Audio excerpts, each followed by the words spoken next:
Hello दोस्तों, कैसे हैं आप सब। पब्लिक एडमिनिस्ट्रेशन के लेक्चर 2 में आप सभी का स्वागत है।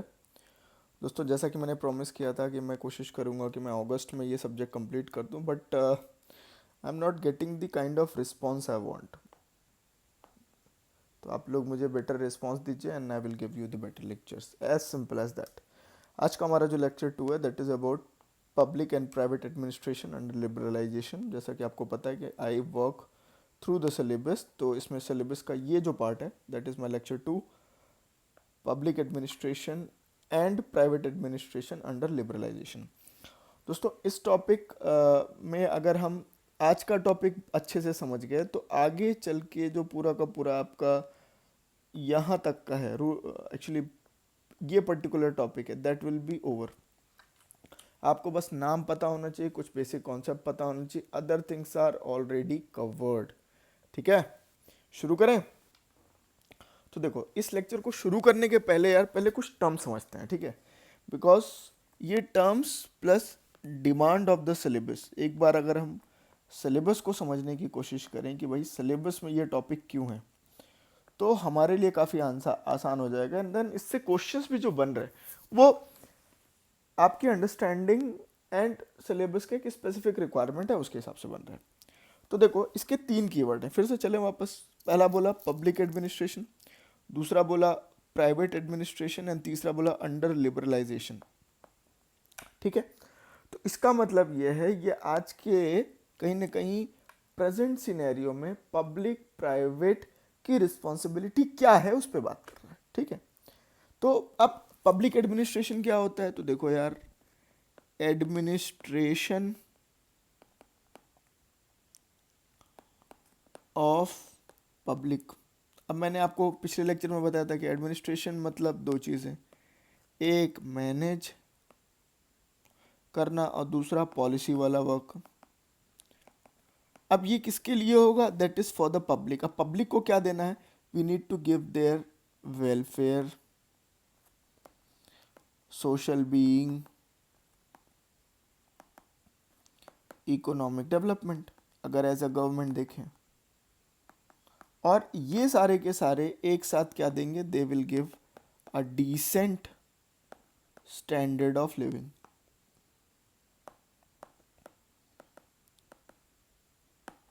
अब ये करने के लिए, जो पब्लिक एडमिनिस्ट्रेशन करने के लिए क्या है, एक इंस्टीट्यूशन है जो कि डिफाइंड है बाय द गवर्नमेंट।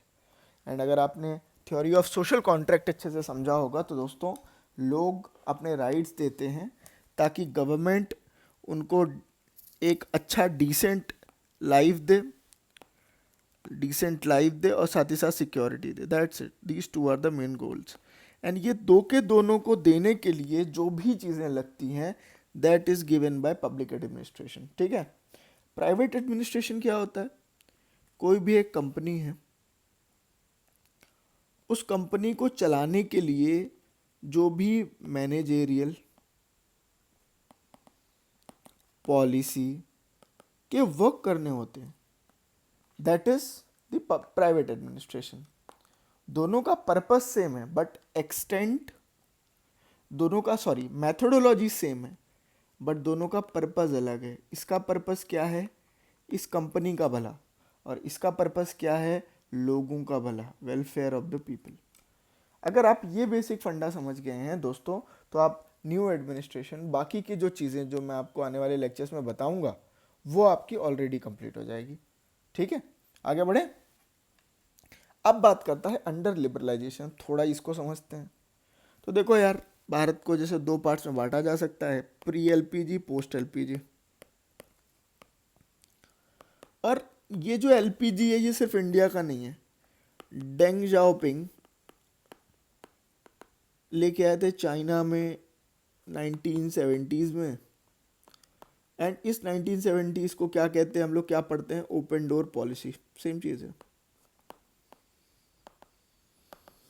एंड उसके पहले क्या थी, उसके पहले जब माओ जेडोंग ने इसको, इस पूरे देश को बनाया था, तो उन्होंने बोला था कि पूरा का पूरा गवर्नमेंट कंट्रोल करेगी। धीरे से उनको अपने डोर खोलने पड़े and then China is itself an example. Same to same हमारे यहाँ भी हुआ कि लिबरलाइजेशन में जो पुरानी जो समस्याएं चली आ रही थी उससे बाहर निकलना था। अब वो पुरानी समस्याएं क्या थी? रेड टेप, लाइसेंस राज, पुअर फाइनेंसिंग, पुअर टेक्नोलॉजी, और ये जो सारी समस्याएं थी, पुअर एफिशिएंसी, ये जो सारी समस्याएं थी, इसकी वजह से our country was not able to prosperous. अगर अपने देश को आगे बढ़ाने के लिए हमको कुछ तगड़े डिसीजंस लेने पड़े, that was LPG reform, and then उसका इम्प्लीकेशन क्या आया, कैसे आया, क्यों आया, that is the theoretical part. तो ये जो पूरा का पूरा पार्ट है, it is not about India का लिबरलाइजेशन, इट इज अबाउट कि अगर कोई भी देश लिबरलाइजेशन करता है तो उसमें इन दोनों का रोल, पब्लिक एडमिनिस्ट्रेशन का रोल और प्राइवेट एडमिनिस्ट्रेशन का रोल कैसे चेंज हो जाता है। This is the demand of the syllabus. So that's part 1 is completed. अब थोड़ा सा थ्योरेटिकल एस्पेक्ट पे कवर करते हैं। तो देखो, एक साइंटिस्ट हैं एक्चुअली, इनको हम कहते हैं थिंकर्स वेरी प्रिसाइजली, एक पब्लिक एडमिनिस्ट्रेशन के थिंकर है मिस्टर सिमोन। ये इन दोनों के बीच अंतर कैसे करते हैं, करने की कोशिश करते हैं। कहते हैं कि जो पब्लिक एडमिनिस्ट्रेशन है वो पॉलिटिकल है, जबकि प्राइवेट एडमिनिस्ट्रेशन नॉट पॉलिटिकल है। सिमिलरली रेड टेप का जो असर है वो कहाँ पे आता है? पब्लिक एडमिनिस्ट्रेशन पे। सिंपल है यार, कि आप एक जिले के कलेक्टर बने, उस कलेक्टर में आपको दिखा कि toilets for the women are not in appropriate number. आपने एक प्रपोजल भेजा कि यार मुझे टॉयलेट कंस्ट्रक्ट कराना है, एंड देन रिक्वायरमेंट इमरजेंट थी, स्वच्छ भारत मिशन के से इससे रिलेटेड है, ठीक है, गवर्नमेंट ऑफ इंडिया का भी डायरेक्टिव है, एंड अच्छा खासा फंड भी अवेलेबल है। बट हमारे यहाँ पे इस टॉयलेट के अप्रूवल से लेकर के टॉयलेट बनने में करीब 3 साल लगेंगे, एंड वो काम प्राइवेट कंपनी 1 मंथ में कर देगी। तो बस इतना ही अंतर है एक प्राइवेट कंपनी और एक गवर्नमेंट में, ठीक है। और इन दोनों का रीज़न क्या है कि there is a bureaucratic process. जबकि ये लोग बिजनेस लाइक बात करते हैं, इनको बिजनेस लाइक माइंडसेट रहता है। तो ये जो मैंने डिफरेंसेस बताया, that is as per Simone. दोस्तों, ये जो थिंकर्स हैं ये आपके मार्क्स बूस्टर हैं। These are the marks booster. आपको मैं जानबूझ के ये चीज़ें दे रहा हूँ, ऑल्दो मैं एक सिंप्लीफाइड कंटेंट भी आगे लेके आया हूँ, बट अगर आप ये चीज़ें क्लियर कर लेते हैं, इनके नाम एक बार सुन भी लेते हो, गलती से आपने लिख दिया, ओ हो, your marks is already better. आगे बढ़े। उसके बाद एक और साइंटिस्ट हैं फेलिक्स एनिग्रो, वो कहते हैं कि गवर्नमेंट प्राइवेट से इस तरीके से डिफरेंट है कि कोई भी प्राइवेट कंपनी गवर्नमेंट के साइज और उसके डाइवर्सिटी ऑफ एक्टिविटीज से मैच ही नहीं कर सकती। No private entity can match government, as simple as that. क्यों? क्योंकि उनका रोल कितना बड़ा है। आप आज भी देख लो कि रिलायंस की भी अगर हम बात करते हैं तो भी रिलायंस का अपना एक छोटा सा डोमेन है, अगर हम गवर्नमेंट ऑफ इंडिया से कंपेयर करें तो बहुत छोटी हो जाती है। उसके बाद एक सर जोशिया स्टैम्प बात करते हैं इन दोनों के डिफरेंसेस के बारे में, कि पब्लिक सेक्टर में there is a uniformity of laws and regulation. मतलब deputy collector of Surguja and deputy collector of Bijapur and deputy collector of Raipur, although मुझे कलेक्टर बोलना था, बट मैं हम जिस पोस्ट की तैयारी कर रहे हैं आपको ज़्यादा मोटिवेट करेगा। इन तीनों के काम ऑलमोस्ट सेम, ऑल्दो पोर्टफोलियो जब आएगा इनकी पावर सेम है, इनकी लिमिटेशन सेम है, एंड ये प्राइवेट में नहीं होता। प्राइवेट में एक ऑफिस में अगर आप एक पर्टिकुलर रोल पे हो तो you are having that kind of role, जैसे आपकी कुर्सी change, power change, everything change, ठीक है। फिर फाइनेंशियल कंट्रोल, भैया जैसे मैंने आपको बताया कि डेप्यूटी कलेक्टर का काम क्या है, कोई भी चीज़ लागू करना, उसको मिनिस्ट्री ऑफ फाइनेंस या फाइनेंस वाले विंग के पास जाना पड़ता है, और ये लोग अप्रूव करते हैं कि कितना हम आपको दे पाएंगे। बाकी प्राइवेट में क्या होता है कि they are in a line. Then political leaders को रिस्पॉन्सिबल होते हैं पब्लिक एडमिनिस्ट्रेटर। ये बहुत ऑब्वियस चीज़ें हैं यार, अब मैं क्यों पढ़ा रहा हूँ, ऑब्वियस है तो ये नाम लिख लो भैया, ये नाम देख लो। And then marginal return, government को फ़र्क ही नहीं पड़ता उसको रिटर्न मिल रहा है कि नहीं, वो तब भी इन्वेस्ट करेगी। जबकि प्राइवेट वाले क्या देखते हैं, इन्वेस्टमेंट का रिटर्न उनको आना चाहिए। और इसी को कहते हैं principle of uniformity, principle of external financial control, principle of ministerial responsibility and marginal return, जो चीज़ मैंने आपको बताई।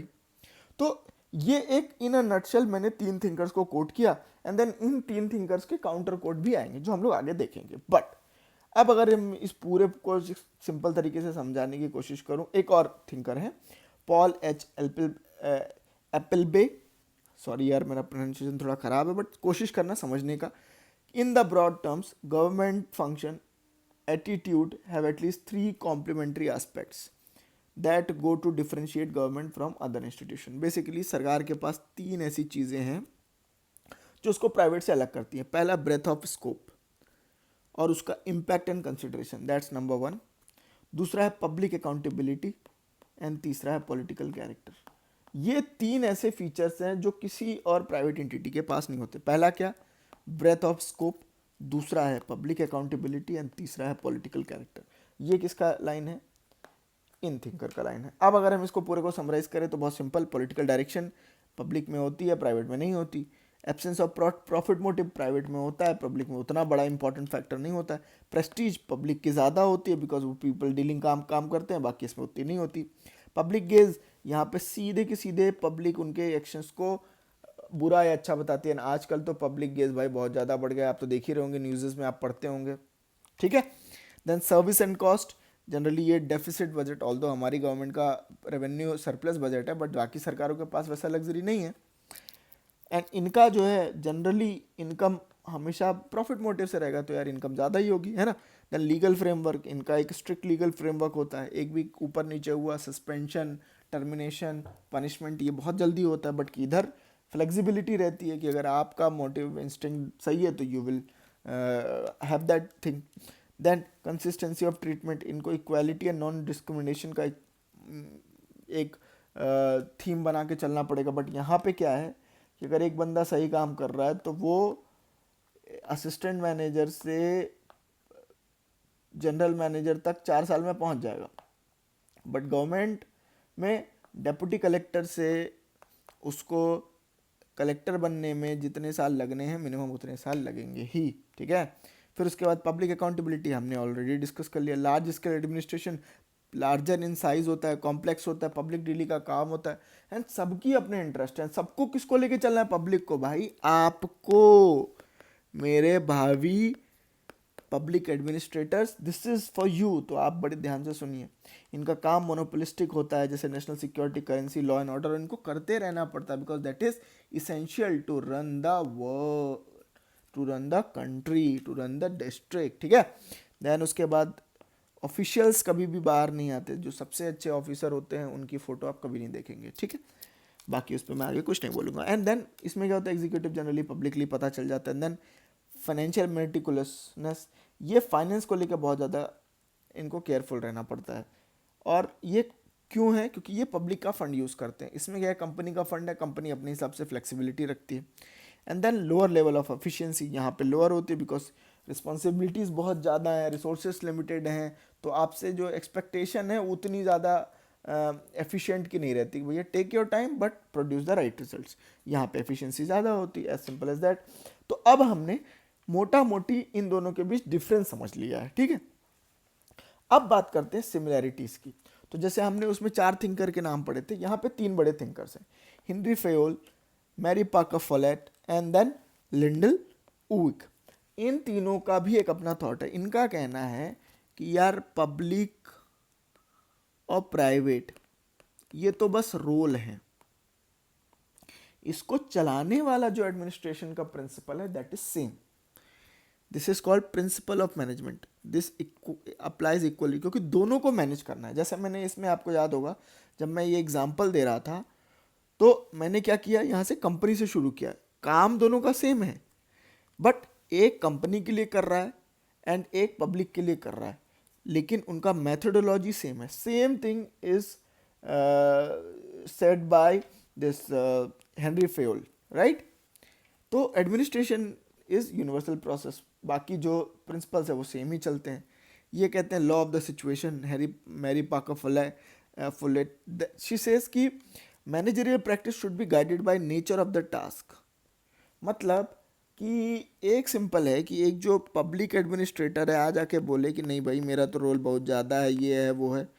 मैरी पार्कर कहती है कि नो, इनके और प्राइवेट वालों के बीच के जो तरीके हैं उसमें अंतर नहीं होना चाहिए। उनकी सिचुएशन अलग हो सकती है but their way, their methodology should be same. And then Lindal Olvik कहती हैं कि मैनेजमेंट प्रिंसिपल सेम है भाई, आप कैसे मैनेज करते हो ये आपका लुकआउट है। क्लियर है?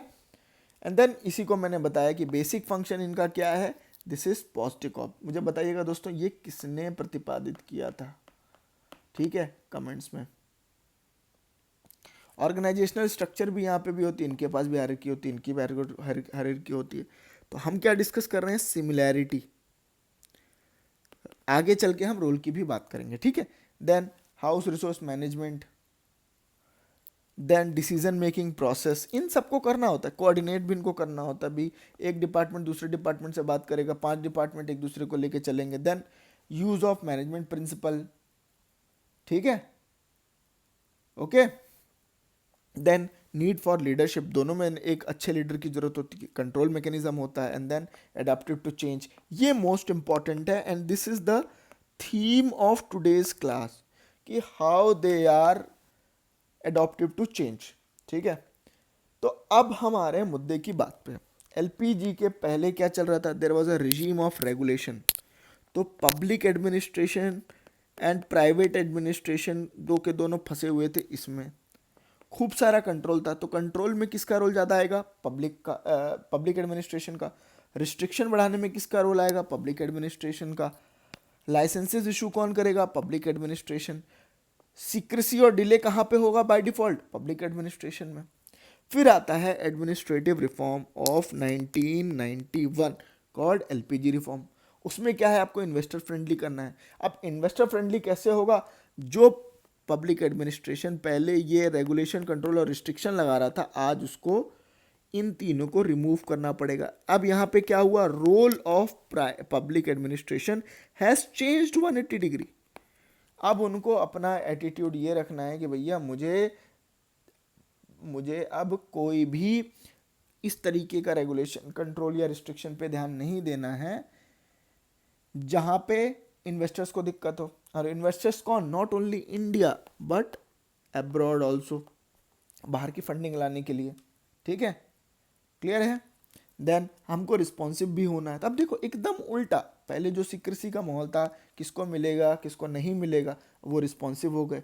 इनको पूरा सिस्टम ट्रांसपेरेंट बनाना है। अब ट्रांसपेरेंट कैसे होगा, इसके लिए इनको एसओपी बनानी पड़ेगी, फ्रेमवर्क बनाना पड़ेगा, इनको अडॉप्टिव होना पड़ेगा। जैसे आपको सिंगल विंडो क्लियरेंस सिस्टम जो चल रहा है, ये अपने आप में एक अडॉप्टिव चेंज का है, ठीक है। देन कॉम्पिटिटिव रोल, आज पब्लिक सेक्टर कंपनीज को कंपटीशन में उतरना पड़ रहा है। Reason is they have to be competitive, clear है। तो अल्टीमेटली क्या है, ये जो एलपीजी पॉलिसी ने रोल, वैल्यू ऑफ और स्किल, ये तीनों को, पहला रोल कैसे, ये तीनों का रोल पूरा चेंज हो गया। वैल्यूज कैसे, पहले जो they are the sole responsible people but now this has entirely change. And then skills, अब आपको कॉम्पिटिटिव रहना है, एडेप्टिव रहना है। और ये जो लाइन है दोस्तों, ये one of the best summary है ऑफ टुडेज क्लास।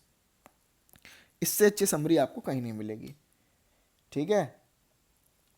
अब आगे चलते हैं, थोड़ा सा समझते हैं कि इसको थोड़ा डिटेल में चलते हैं। इम्पैक्ट ऑफ एलपीजी क्या हुआ, रोल वैल्यूज पब्लिक में तो हुआ ही, साथ ही साथ डायरेक्ट स्टेट फंक्शन का रोल कम हो गया। अब स्टेट इंटरफेरेंस कम हो गई। भैया पहले ये बताते थे कि जूते कितने बनाने हैं, समझे।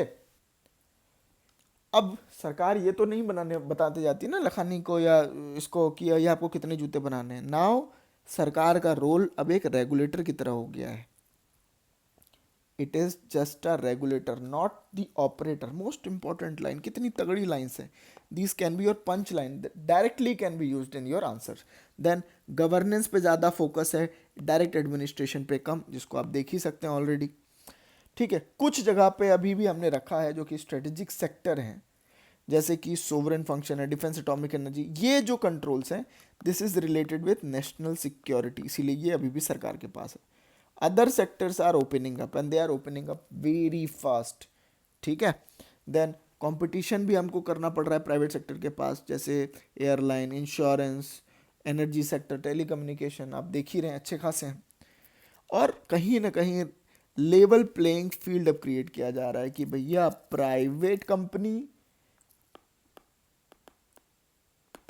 Is equals to public. And जब मैं बात कर रहा हूँ ये कंपनीज की बात कर रहा हूँ, मैं गवर्नमेंट की बात नहीं कर रहा, बहुत क्लियर रहिएगा। देन उसके बाद पब्लिक सिटीजनशिप पार्टनरशिप। आने वाले समय में जैसे जैसे ट्रांसपेरेंसी बढ़ी वैसे वैसे लोग चाहते हैं कि सिटीजन भी भागीदार दें। आपने देखा होगा कई सारे रिजीम चलाए जाते हैं, स्कीम चलाई जाती हैं। ऐसे एक एग्जांपल था ये भागीदारी स्कीम, जिसमें दिल्ली गवर्नमेंट ने पार्टिसिपेटरी गवर्नमेंट का एक मॉडल बनाया था, ठीक है। तो इस तरीके से जो पब्लिक एडमिनिस्ट्रेशन था during this phase has changed. जैसे जैसे पब्लिक प्राइवेट पार्टनरशिप भी आ रही हैं कि अब इलेक्ट्रिसिटी, वाटर, ट्रांसपोर्ट, इंफ्रास्ट्रक्चर, ये सब में प्राइवेट सेक्टर भी आ रहा है सीधे सीधे, ठीक है। और स्टेट लेवल अडॉप्ट कर रहे हैं। अब पीपीपी के भी अच्छे खासे मॉडल्स हैं। And then I will talk about these models in a separate lecture, ठीक है, कौन कौन से मॉडल्स हैं, ठीक है। देन एनजीओ के साथ हमको अब डील करना पड़ रहा है। यूएन की अच्छी खासी बॉडीज हैं, ह्यूमन राइट्स कमीशन के साथ हमको टैकल करना पड़ रहा है, ठीक है। तो अब जो काम है वो एक तो फैसिलिटेटर का है, एक रेगुलेटर का है, और एक स्टेक होल्डर मैनेजमेंट का है, समझे। एंड अल्टीमेट पर्पस क्या है, we need to create a synergy between creation and direct setting. इसका बहुत इंपॉर्टेंट लाइन है भाई, ये बहुत अच्छी लाइन लगी मुझे। डायरेक्शन मतलब कि हम एक पॉलिसी बनाएंगे कि हमको कहाँ आगे बढ़ना है, and then we will expect private sector to come forward. और इसको इनेबल करने के लिए we need to create those enablers. जैसे आज हम इसको क्या कहते हैं, ईज ऑफ डूइंग बिजनेस।